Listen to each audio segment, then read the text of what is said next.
Ito ang Presidential Broadcast Service. Radyo Pilipinas. Radyo Publiko ng Bagong Pilipinas para sa Bagong Pilipino.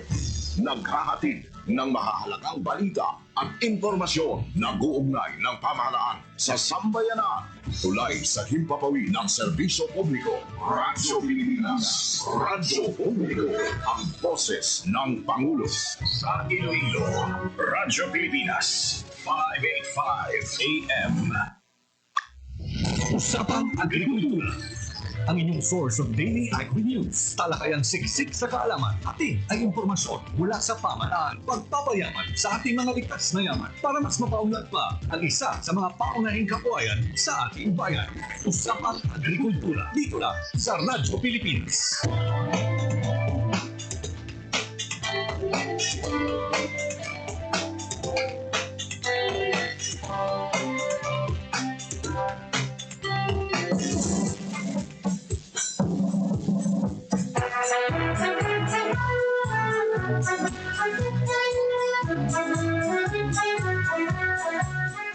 Maayong aga sa aton mga tagpalamati sa aton mga tumalanaw over Facebook Live and our through frequency sa aton radio station. Good morning and sa aton mga farmers, sa aton mga fisher folk, sa aton naton mga agricultural technician, ang aton municipal agriculturists, subong man sa aton mga provincial agriculturists and city agriculturists, sa aton regional executive directors and departments of agriculture Western Visayas, Director Dennis Arvia and ang ating duha, the Regional Technical Director for Research and Regulation, Director Serlene B. Cuello, and ang ating OIC Director for Operation and Extension, si Director Maria Teresa Solis. Maayong aga sa ating tanan. And ginatawag mo natin ang tatapos ng DA Western Visayas sa ating mga attached agencies, ibang pagit na nagbubuo sa sektor sa agrikultura, sa kamayan ng aga sa ating tanan. Subong adlaw, panibagong episode, isa na naman ka information ang ating ipalabot sa ating mga tagpalamati sa ating mga stakeholders, especially sa ating mga kauturan na nagkaputok sa mga kasapatan sa ating livestock industry, maging mapinuslanong dito maging mga episode. It's because muli paupod natin ang next in rank veterinary quarantine officer sa Bureau of Animal Industry, si Dr. John Roel C. Hilario. Subong man makaupod natin ang veterinary quarantine officer sa Veterinary Quarantine Station 6, si Dr. Pearl Joy D. Herawa. Maayong aga sa ating tanan mo. Magkanamiyo sa ating mga listeners. Yes, sir. Good morning. Sir Jan, good morning. And of course, in behalf of Dr. Nilo Pilingayan, atong Regional Veterinary Quarantine Officer under Bureau of Animal Industry, Veterinary Quarantine Region 6, I am once again Dr. General Hilario, the next in rank in Region 6. And kaya kami akong tanan sa maayong aga. We are very glad to be here. We are very glad for this opportunity to present our regulations for the idea of our farmers who are, of course, shipping their commodities. Good morning. Thank you, Sir John.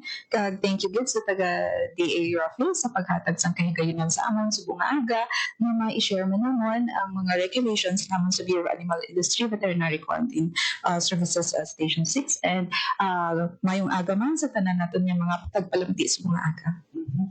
Yes, sa istorya natin sa mga document na tawag natin na local shipping permit online sa Bureau of Animal Industry. So, yung pamangkot, ano ng mga sapat o klase sa produkto ang kalakip nga kinahanglan kuhaan sa bali local shipping permit o kung ang ating LSP para sa ating mga generos.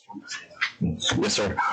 Siguro sa actually the commodities that sir, covers ang ating issuance ng permit under the Bureau of Animal Industry, medyo namo siya.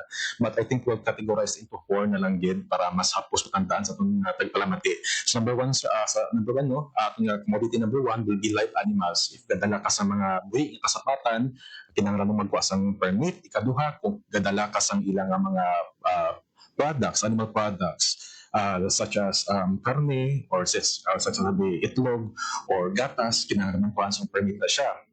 Also na mga meat products and meat commodities, kinahanglan kuhaan sang permit. And lastly, of course, animal byproducts. Magkita animal byproducts, amo ni siya ang mga commodities or products from animals na ginatong makaon, such as, for example, ilang mga skin, mga hide, o parang leather, ilang mga chicken dang abe, nga ginagamit as abono. So those are the commodities na if you're planning to transport those commodities, kinahanglan gid po kuhaan sa amin ang permit. Yes, and ang next natin question, Doc, ano naman ang primary document o kung requirements, mga basic na mga kinahanglan na makuha sa LSP? Okay, sige. May ginatawag ito, sir, na the Administrative Order number 5 series of 2019. Ano na siya, sir, ang guide namon kung mag-ship kita sa animal. So, una-una sa mga live animals natin, kung gabiyahe ka mo sa mga dogs and cats, mga kanding, mga baka, carabao, importante, mayara kitang mga veterinary health certificate kung nga kuha nila sa licensed veterinarian. Ikaduha, sa mga meat and meat products natin, importante, may ara sila nga dala nga Certificate of Product Registration from the Food and Drug Authority, and then may ara sila LTO or License to Operate from the FDA. Sa mga karne naman, mga frozen meat na natin, importante may ara sila dala nga meat inspection certificate from the National Meat Inspection Services kung ina nga karne is local source or dili sa mga slaughterhouse na siya ginpangkuha or sa local supermarket. And importante, kung international man niya halin ang karne, importante may ara sila dala nga certificate of meat inspection from the National Meat Inspection Services. However, sa mga meat naton, same lang na sila, CPR, kag LTO from the FDA. And then, kapag ang client naton may dala nga for pasalubong day nga less than 10 kilogram nga for consumption nila nga mga karne, importante may ara sila dala lang nga official receipt sa kung diin nila ginbakal ang cook meat nga ina. And you mentioned kagina daw ang online system, no? Ano naman ang ating proseso sa online submission sa mga dokumento sa BAI online system? Kaya sa una, manual ang issuance natin sa local shipping permit. Si client, makadto sa office naman, dalon ang iyang mga requirements, issuehan naman sa local shipping permit. Sa subong, bago na ang ating proseso, may ginatawag na kita nga online local shipping permit issuance system. Sa sino mapaagi, hindi na magkadto si client sa opisina naman, as long as may ara siya requirement, ang secure, maski diin man siya, kag may ara siya internet connection, makakuha gid siya, maka-apply gid siya online. So may duha kita ka process, ano na ang account registration, ang una nila nga step. So first step nila, importante may ara lang sila active email address and password. So malagin lang sila sa nvqsd.bai.gov.ph, i-fill in lang nila ang mga basic information kag i-send. Ang next step sina is masend na si BAI for account confirmation. So i-check ni client ang ila inbox sa ila email or sa spam nila, dira na ang ma-click ang confirmation maging padala ni BAI. So once confirmed ng imo username and password, ang third step sina is ang application process. So kadto kagihapon sa nvqsd.bai.gov.ph, i-login mo ang imo active email account na gin-register kagina kag ang imo password, and then i-fill up natin ang mga basic information naton kag ang mga shipping details naton. After sina, i-attach natin ang mga requirements na ginapangayo sa DAA 05, and then after sina is isend the DAI naton. So from there, mabato na sa system naman and kami sa BAI ang ma-review and ma-approve na dahil sa local shipping permit nila. And speaking of approved, Doc, no, ano naman ang criteria sa pag-approve o pag-deny sa BAI 6 application system? Kung sa pag-approve sa atong shipping permit, importante, compliant lang sila sa DAA 05 na ginapagayo ang mga requirements. So, pag-comply sila, approved sila. Once na ang mga cases na nagaka-deny ang ila application is, for example, kulang ang ila documents na attach. Ikaduha, sila ang na-indicate nila na shipping details, kag ang sala man ang documents na attach nila, or probably may error sa documents, o di kaya expired ang documents na na-attach, amo na ang kaso nga nagaka-deny ang ila application. And ano naman, Doc, ang mga tikang, for example, no, for some instance, kung sala sa online application? So once mabato na sa amon ng application nila kag i-review naman and makita naman nga may ara sila sala sa ila application, automatic may ginatawag na return to sender. Ang application mabalik kay client, and then may comments na siya halin sa BAI. So for example, nag-ship ka bising dog, And then sa documents mo, wala mo ma-attach ang veterinary health certificate kag ang vaccination record niya, ma-comment lang dito si Baing, please attach your veterinary health certificate or the vaccination record. So kinahanglan si client, ma-comply na siya. And then i-submit na ng liwat ang i-application para ma-review liwat. And speaking of time frame naman dito, ano ang padugayon o kanang time frame para sa pag-proseso ng aplikasyon pagkatapos ma-submit sa online local system, yung online local shipment permit system? So, may ara kita 3 days na processing para ma-approve ang local shipping permit nila. Ang schedule for review and approval sa permit natin is from 8 a.m. to 5 p.m. So, kung gin-apply natin ang atong local shipping permit at 8 a.m., before 5 p.m., may ara na kita status ng atong local shipment LSP. So, si client, importante, ma-refresh na yung portal para ma-check niya from time to time kung anong updates ng iyang local shipping permit. And then, kung may scenario na 5:30 niya bisang hapon na gin-apply ang iyang local shipping permit, ang review sina the next day na at 8 a.m. So if ever si client nang di repeated ang iyang errors na pagdamo gid siya sala during application niya, kami sa Bai Veterinary Quarantine Station, we make sure ginatawagan lang namin ng client para hindi magbalik-balik ang iyang application kung makayo niya ang tanan-tanan ng mga sala. So, from there, hindi nakalabot sa 3 days, ma-issuehan din siya sa local shipping permit na. At sa atin nga mga tagpalamatito, paano naman sila nakakuha sa permit number o reference code na didiinin ni gamiton sa port nila? Okay. So, upon na application ni client sa portal natin, ang reference code or ang permit number, automatic na siya na gina-generate ni Bai sa system nila.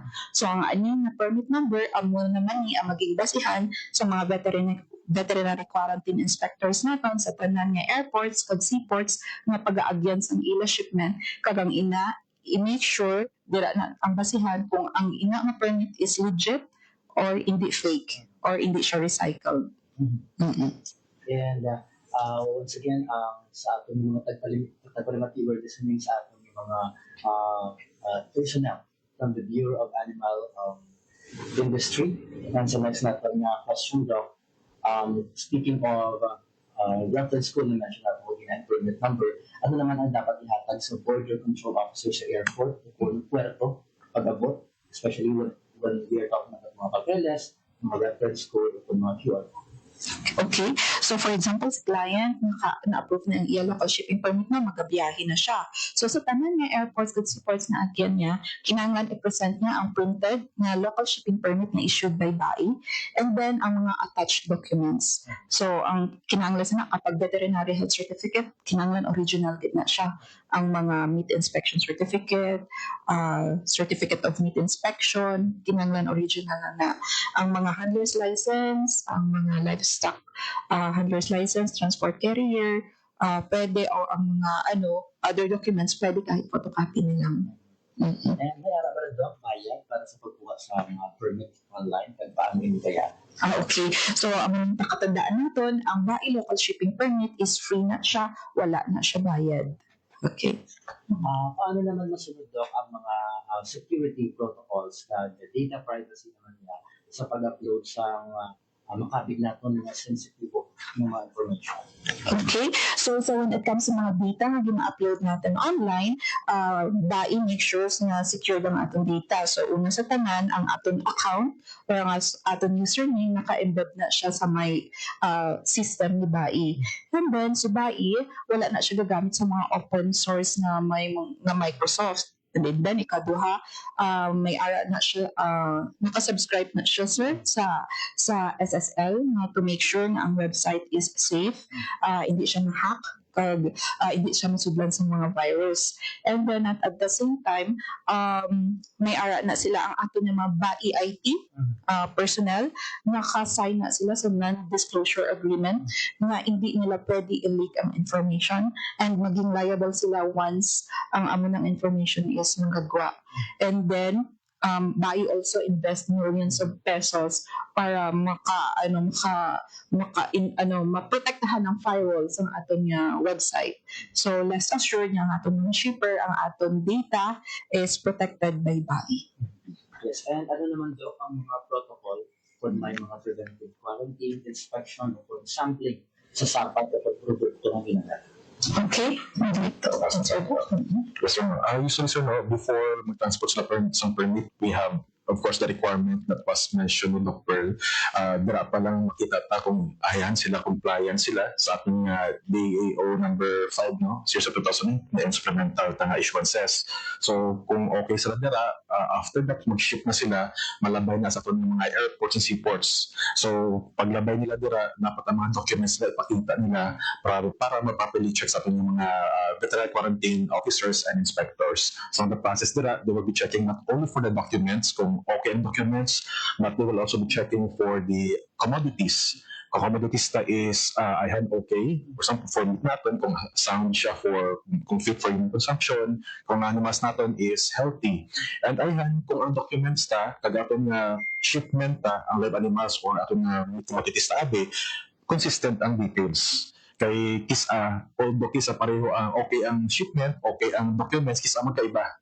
So those are the things that we are checking to make sure na compliant at mga shippers and tapos safe man kag healthy and receive ng commodities from the origin kato sa destination. Paano naman, Doc, i-coordinate sa bayan ang information sa customs, national customs, mga port authorities ka airport linkage? Alright. Actually, sana sir, depende sir, actually sir, sa sa concern natin if the concern natin is domestic or international. So it depends kung which entity are we going to coordinate. But of course, no, ating coordination with them are actually regular man na siya. We have orientation, we have reorientation, we actually update them regularly kung mayroon ang mga bago na update sa ating regulation ta. Also, as I said earlier, kung depende sa concern kung ayan international siya or domestic. Normally, if kag-convince na Puerto Agi, for example, kung baagi sila sa airport, we'll be coordinating with, of course, the PNP MCU or PNP natin sa airport and also the Civil Aviation Authority of the Philippines. Kung ano naman, kung malabay sila sa seaport, makoordinate kita with either the private port or the PPA, Philippine Ports Authority, and of course, the Coast Guard as well, and atong PNP sa mga port as well.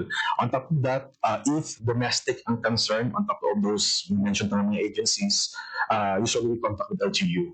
However, kung international naman siya, we coordinate as well with the CIQ, what they call CIQ, or the Customs, Immigration, and Quarantine na group.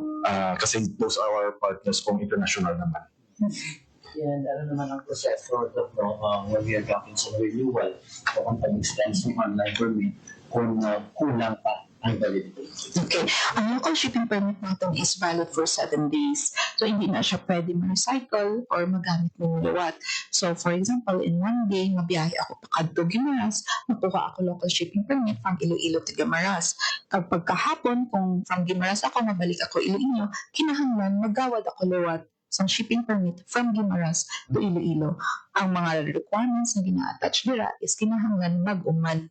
Hindi man pwede ma-recycle ang mga documents na gina-attach dira. So, kuha naman sila sa bagong mga requirements. And talking about penalty of fines, kapag naman ang mga penalty o fines kung, for example, magsala sa protocols pareho sa late submission o kulang na dokumento. Okay. So, for example, ano sila sa seaport or airports and upon apprehension or inspection sa mga veterinary quarantine inspector naton and nakita ang isa ka scenario abi is kulang ang inyong documents na nadala. So, paghahatagan ka within 24 hours para masettle mo ina mga minor violation na makahatag kami consideration. Pero however, kapag ang imo case is mga fake documents, gin-recycle ng documents, gin-tamper mo ang documents, automatic na siya return to origin. So, return sa ginhalinan niya, ang amon nagiging sanction dira. Or, ang ina nga return to origin, ikaw na mabayad sa shippers sang gastos na pagpabalik mo sa animals. Pero, kung hindi ka magsugot, hindi ka magbayad, di automatic kami ng veterinary quarantine officer to confiscate na naman kag i-dispose ang animals or products na na-apprehend namon. So, from there, mga serious violation, like for example, upon inspection naman, nakita naman yung may sakit ang animals, although may mga documents siya, automatic confiscation na siya, kag disposal. Kaya kung may sakit ng sapat, hindi naman pwede i-release, kaya man na magiging source of maglapta ang sakit. And at the same time, kung ang mga karne, upon inspection natin, medyo mag-green na or medyo may molds na or hindi na, nagbaho na, automatic confiscation and disposal ang among nagiging sanction dira. So kung ikaw naka-commit ka sa various serious violation, ang amon sanction na pwede na siya nga mag-blacklist ikaw, hatagan ka namon sa show cause order, and then pag na-prove niya guilty ka, pwede ka mag-blacklist na ni Bai. So meaning blacklisting, hindi ka na allowed to ship or to transact ang any transaction sa Bureau of Animal Industry. So, ano na siya, sir? Yes, once again sa ating mga listeners, online sa ating viewers sa Facebook natin, there you have it ang ating naging bisita subong from the Bureau of Animal Industry, si Dr. John Ruel Hilario, Medicine Rank Veterinary Quarantine Officer sa Veterinary Quarantine Station 6 sa Western Visayas. Subungan si Dr. Pearl Joy Drawa, Veterinary Quarantine Officer, Veterinary Quarantine Station 6. Alasin na lang mga doc, no, ano diyan o kung mga advisory na lang sa atin ng mga tagpalamati. Yes, sir.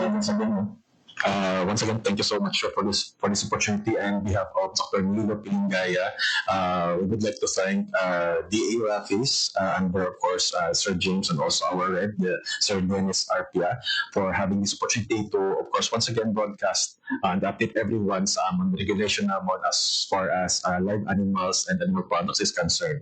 So, madaming salamat for this opportunity, and hope we will be aware and also will be able to be compliant lang sa regulation to avoid those violations mentioned earlier by Dr. Okay, sige. Okay, thank you din sa tanya pagpalamati subong nga aga. Kung may araw pa kamo dugang pamangkutanon, open gid ang amon niya Facebook account. Pwede niyo siya i-follow pag i-like Veterinary Quarantine Services Western Visayas. So may messenger dira, pwede niyo gid ma-PM ang inyong mga questions. Once again, sa ating mga tagpalamati sa ating tanan nga nag-aamli sa sektor sa agrikultura, maraming salamat. Sa sunod na episode, panibago na naman ang ating mga bisita. Maging-open natin ang pinaka mga personnel sa National Meat Inspection Service. Ganyan, bantayan natin sa ating masunod na episode sa ating programa. Sa luwating si John Candelario from the Regional Agriculture and Fisheries Information Section sa Department of Agriculture, Western Visayas. Maayong aga sa ating tanan.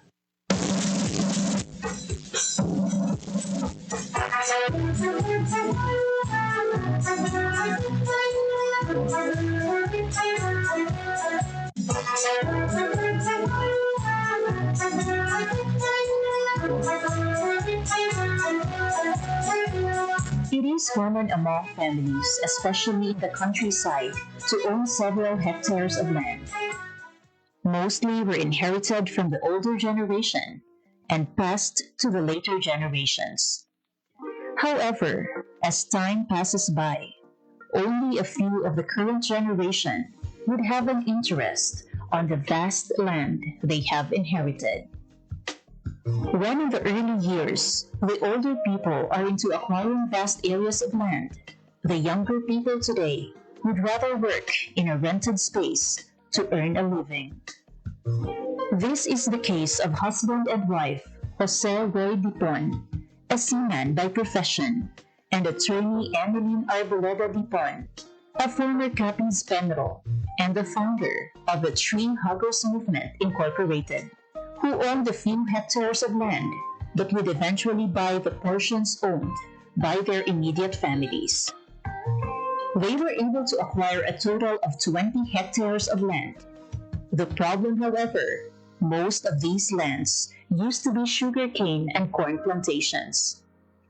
These are lands with no existing trees and other vegetation, as required by the prior crops. Seeing the sorry state of the land, they decided to start planting it with fruit trees, and with the help of a friend who offered them seedlings of cacao trees under a pay-later scheme, they made the first step of what is now a plantation of more than 3,500 fruit-bearing cacao trees, covering at least 4 hectares of land, and the planting continues today. They have also started planting other fruit-bearing trees. As Jose would say, they planted the cacao trees without any prior knowledge on how to take care of the crop and how to manage it. During the pandemic, Jose decided to stay for good and get serious with farming and cacao planting. He attended several trainings about cacao management and value-adding products. This gave birth to the Dariagan Arboleda and Dipon, or Dad's Farm in Barangay Old Gia, Maayon, Capiz. He encouraged his immediate families, who also own lands, to plant cacao trees, and the farm workers in the farm are his relatives, giving them the opportunity to earn income without staying away from their families. It was not a smooth sailing experience, however. They were learning along the process of planting the trees up to its fruit-bearing trees. Typhoon Agaton back in April 2022 battered most of his cacao trees, which made Jose frustrated. It was in one of the trainings sponsored by the Department of Agriculture Western Visayas. Jose's passion reignited after one of the speakers told him to consider his losses as an investment. While they had started producing tablea back in 2015, Jose and Emeline decided to start producing chocolates in 2022 after he retired working overseas. Today, Ogia, the chocolate brand, which got its name from their barangay, is seeing supply around Capiz and Iloilo. They have also brought their chocolates to Manila, especially during exhibits. Ang shield ko, gid lang ya ang nagtulod sa akon nga maggulpi untat sa pagka-OFW, pagkasiman tungod sa pandemic. Doon nahadlok man ko nga at that time grabe gid ang infection sa all over the world. Nag-decide na lang gid ko nga mabuntat kay tuod nakita ko naga-fruit na ang amon nga mga gintanom nga kakao nga matamat na dadamo. Dito na ko nagumpisa dayon nga ibalik namon ang tradisyon sang pag-ubra sang tableya. At the same time, dito na ko naga-research upod sa mga taga-DA to add value sa kakao. So dito nag-umpisa na ang paglantaw ko sa fine chocolates na bean to bar. Sa umpisa, ang bulig na una ginhatag sa akon sa DA is encouragement. Tungod nga nakaumpisa na kami, gindugangan na nila ang amon nga mga knowledge sa pagtanom, sa pag-propagate paged, kag ang isa paged is may mga interventions na sila like mga seminars. Dito giko na appreciate ko gid ang mga seminars kay kadamo-damo gid ko natunan. Aside from that nga hindi gid ko ya nagdako sa uma, city boy ako ya. So wala gid ko idea.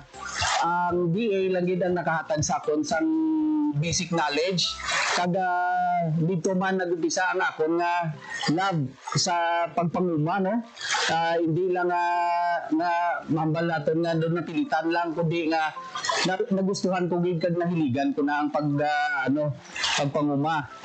Tag ang DA, madamo na sila sang ginpangatag sa ako ng mga sa amon nga pag harvest ining mga tray namon, ang mga water impoundment namon ining mga drums, ang rotavators, greenhouse, ang technical support, kag ining may mga ginahatag sila nga mga abuno man.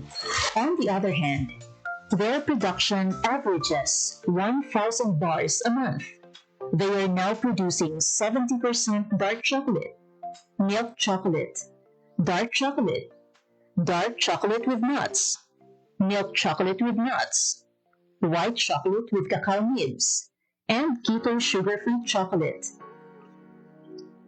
In the recently concluded Cacao Congress in Cebu City, Dad's Farm Chocolate placed third in the Philippine First Flavored Tablea Making category out of 25 MSMEs in Waterfront Hotel Cebu last July 29, 2024. He infused red mullet, or oven-cooked salmonete, and nipa syrup in his Tablea entry, proving that the chocolates produced in Capiz are now at par with the quality of other established producers across the country. Through the High Value Crops Development Program, or HVCPD, of the Department of Agriculture Western Visayas, Dad's Farm received additional farm support and implements. HVCPD provided them a rotavator, greenhouse, solar plastic, and drums for water storage. These, along with several training programs on cacao production and value adding, are in place as part of the continuing support of DA Western Visayas to the cacao farmers. The region produces around tons of cacao seeds every year. Its growth has helped propel the agricultural sector as one of the main economic drivers in Western Visayas. This is your Department of Agriculture, Western Visayas.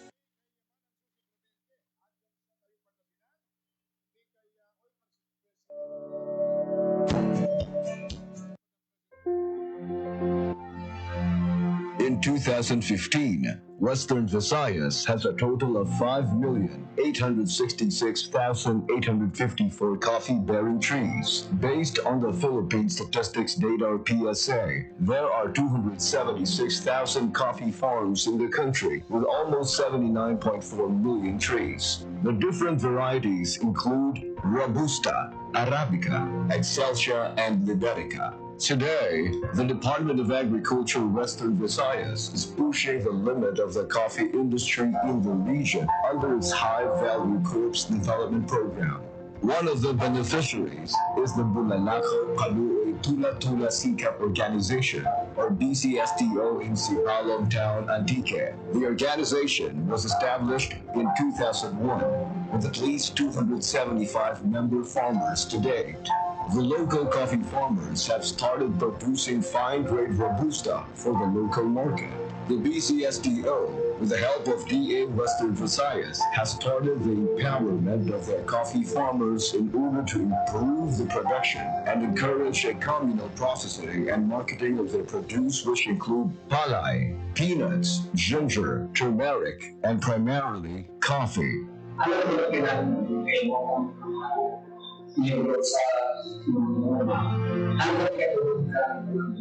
Tulad ng kape, isa lang mas taas ang presyo sa ibang produto. Nag-focus lang sa lista. Ang lista ng variety ng mga ang bagay sa among lupa at bagay sa lima ligas ng malaki kami ka ang robusta ng beans. Kaya malaki kami ka roasted beans. Kaya malaki kami ka grain na roasted beans. Ang among pagkakayaan hindi kami sa local market sa Magdamba, sa Sulayan, sa San Jose. Kaya kami sa The group has now evolved into a much bigger organization with members coming from nearby barangays like Bulalakaw, Tola-Tola, and Kaluoy. In order to sustain a better production, DA Western Visayas has provided its members with minimum chainsaws for pruning, depulpers, and other tools like solar dryers and UV-treated films for drying of coffee seeds. Trainings in several stages of coffee farming and processing were initiated in order to provide the farmers with needed knowledge. Ano naman yung pag-ibig or pag-ibig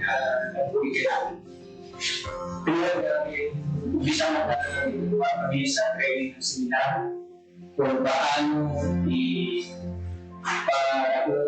ang buhat ng kape sunod sa lupa ang nalakutan. Kung paano na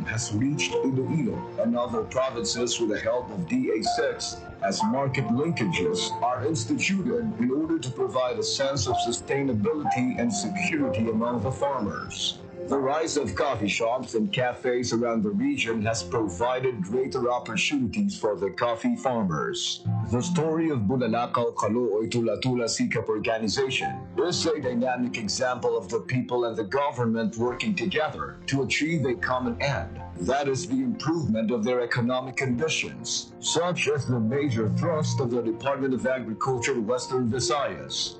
We serve what the farmers deserved.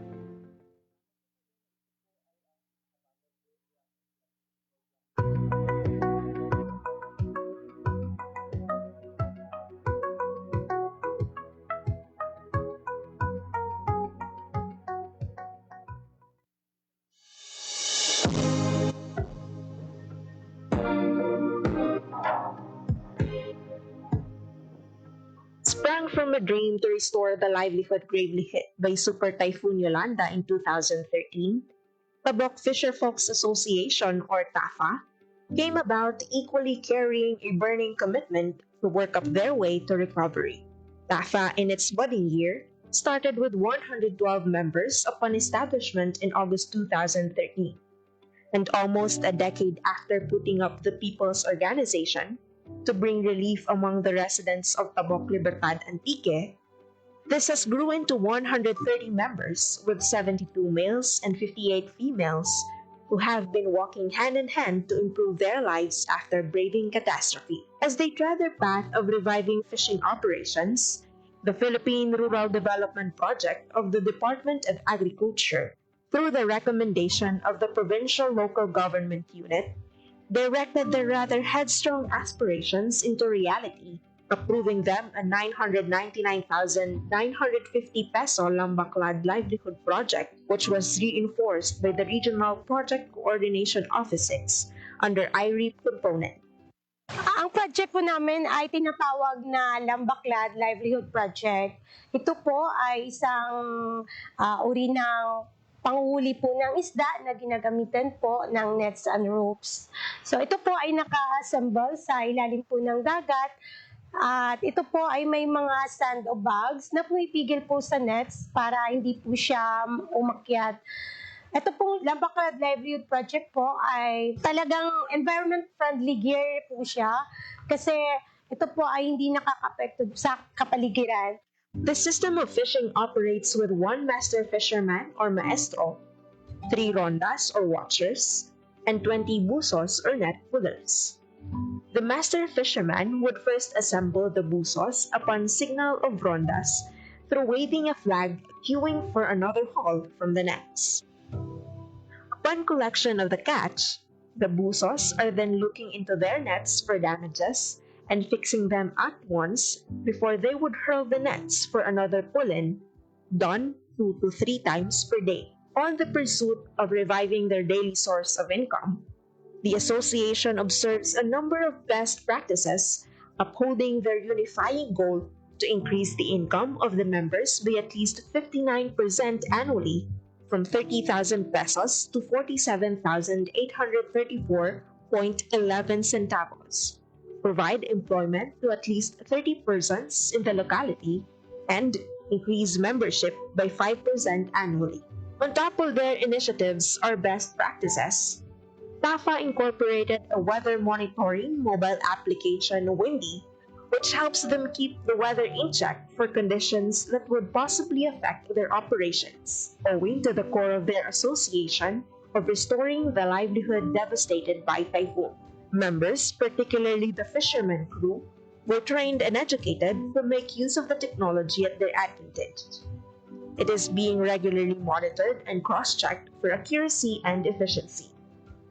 Further, among the maintenance practices likewise observed were the monthly nets off or the suspension of fishing operations intended for net cleaning upon accumulation of moss, which lasts for a week, and a total nets off lasting for a month. Ang lambaklad po ay nagsisimula po siya ng January to May.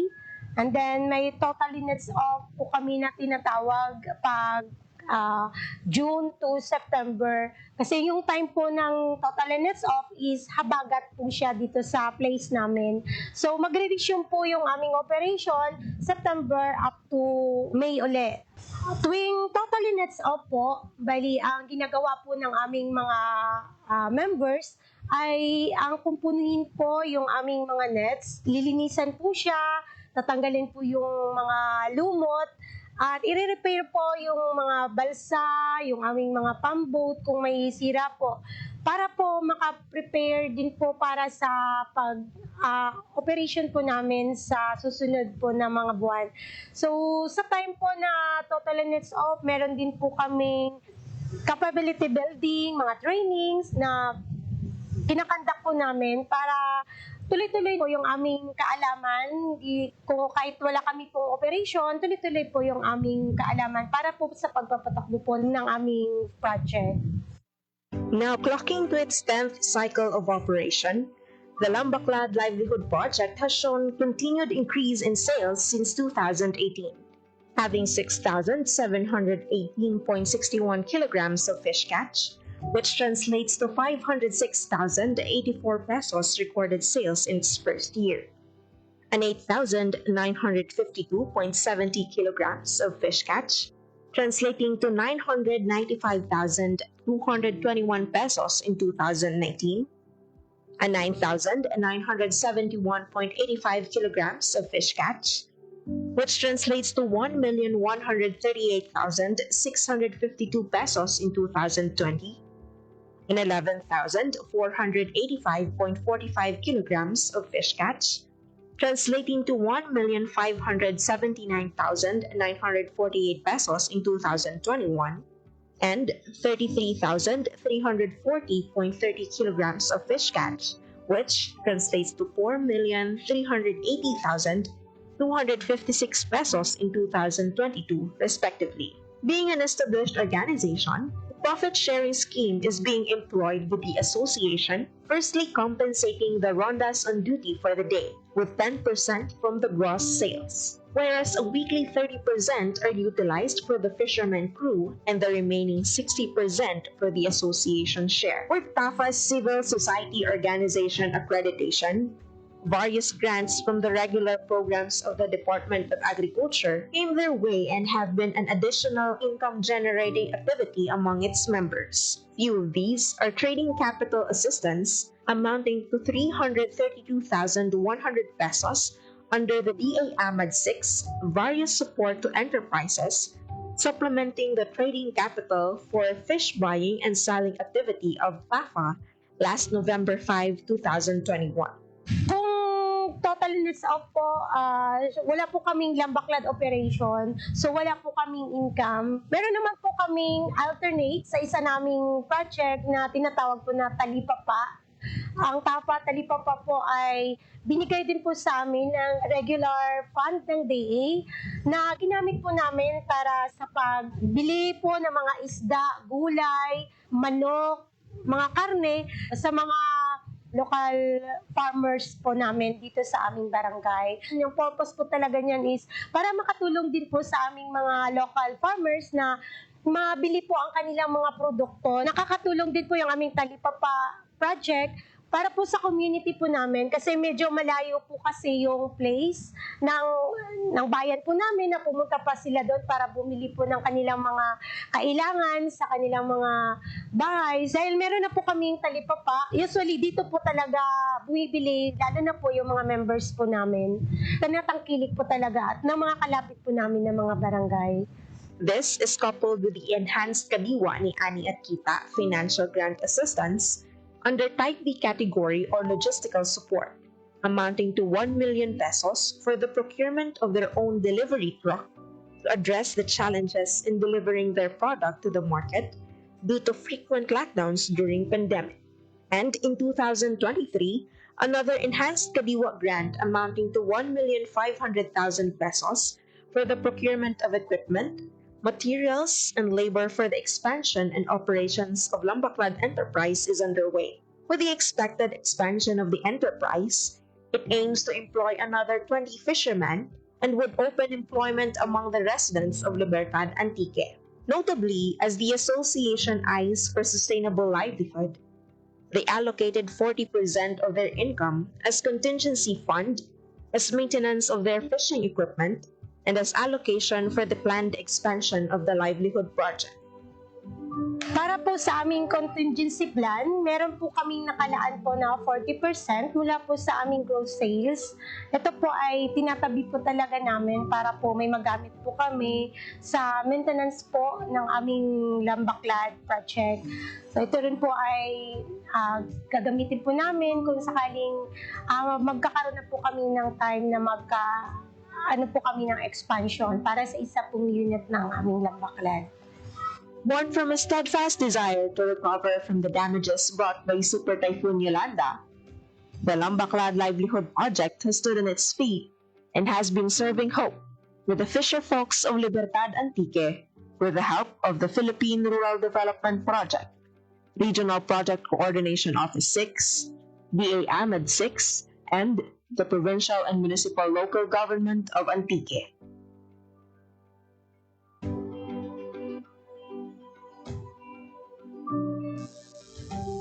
Hatid ay balita, impormasyon at sari-saring kaalaman tungkol sa sektor ng agrikultura sa ating bayan. Usapang Agrikultura kasama ang Department of Agriculture. Alamin ang mga hakbang ng administrasyon para mas mapaunlad pa ang iba't ibang industriyang agrikultural at pakinggan ang mga proyektong handog sa mamamayan upang mapalako ang kanilang makakabuhayan. Usapang Agrikultura, Lunes hanggang Biyernes, alas 5 ng umaga, dito lang sa Radyo Pilipinas.